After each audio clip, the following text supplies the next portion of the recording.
کر رہے تھے جناب خواجہ محمد عارف صاحب۔ حضرات محترم، اردو بیٹ UK کے رواں اور برمنگھم کی دوسری ادبی تنظیموں میں بھرپور ادا کرنے والی شخصیت جناب ڈاکٹر طاہر نقوی صاحب سے التماس ہے کہ وہ اپنے خیالات سے آگاہ فرمائیں۔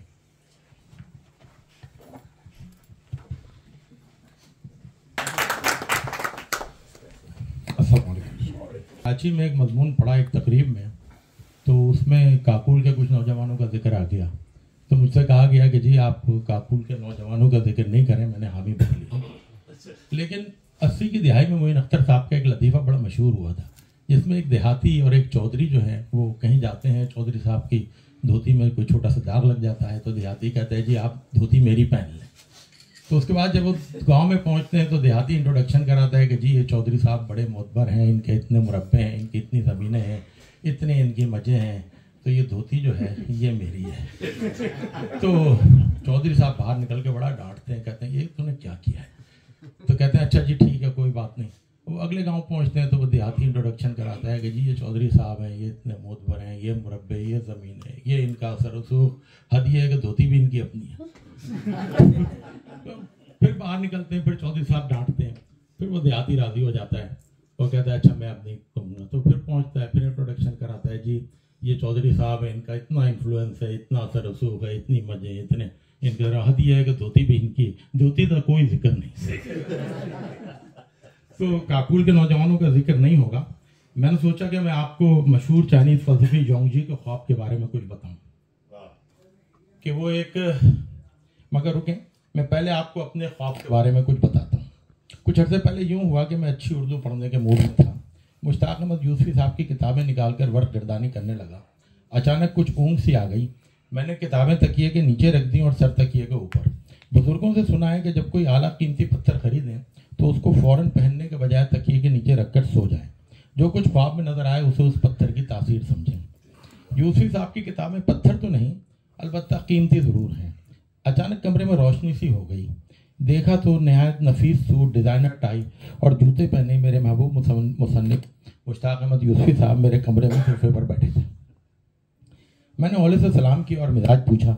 کہنے لگے مزاج اچھا ہے، مجھے کچھ یاد ہے، تم کناری وارف میں میرے پروگرام کے لیے برمنگھم سے 2.5 گھنٹے کی مسافت 4.5 گھنٹے میں طے کر کے روزے کی حالت میں پہنچے تھے۔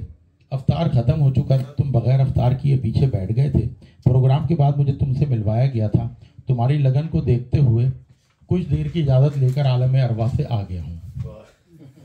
میں نے شکریہ اور ممنونیت کے اظہار کے بعد پوچھا کہ آپ کی کتابوں میں بہت سے کردار ہیں، ان کا کیا حال ہے؟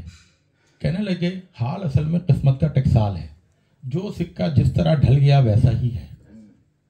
وہ کردار وہاں بھی ایسے ہی ہیں جیسے عام زندگی میں تھے، سبغے وہاں بھی لوگوں کو کتابیں پڑھواتے ہیں۔ خان صاحب سیف الملوک خان بنو کے قصوں میں گم ہیں۔ جب سے سنا ہے کہ بنو میں تمباکو کی کاشت تقریباً ختم ہے اور پوست کی کاشت چوری چھپے ہو رہی ہے، تب سے بہت غصے میں ہے۔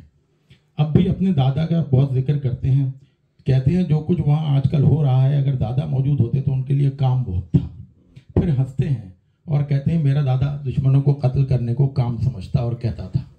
ان کے اپنے دادا کے لیے انہوں نے کتاب میں لکھا کہ دادا ہر سال ایک حج کرتے تھے اور ایک دشمن کو قتل کرتے تھے، آخری عمر میں قتل کرنا بند کر دیے تھے، کہتے تھے بار بار مجھ سے حج نہیں ہوتا۔ یوسفی صاحب کا مینیجر تھا، اس کے اوپر پورا ایک چیپٹر ہے زرگزشت میں، اور اس کے کتے پر بھی ایک چیپٹر ہے۔ بہت غصے میں تھا کہ اس کے کتے کو آنے کی اجازت نہیں ملی۔ کہنے لگا میں نے بہت حجت کی کہ اگر اصحاب کہف کا کتا قطمیر جنت میں جا سکتا ہے تو میرے کتے میں کیا برائی ہے، مگر پھر بھی فرشتوں نے آنے نہیں دیا۔ میں اپنے والد صاحب سے ملاقات سے بہت ڈر رہا تھا کہ وہ بینک کی ملازمت کرنے پر ناخوش تھے، مگر یہاں تو معاملہ ہی دوسرا نکلا۔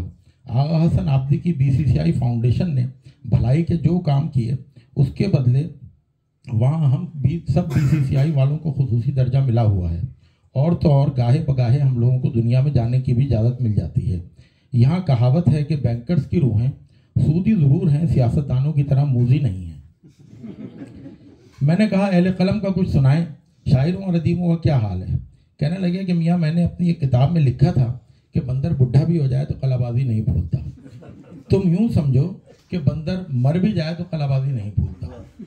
جان نے اپنا حلقہ وہی عبید اللہ علیم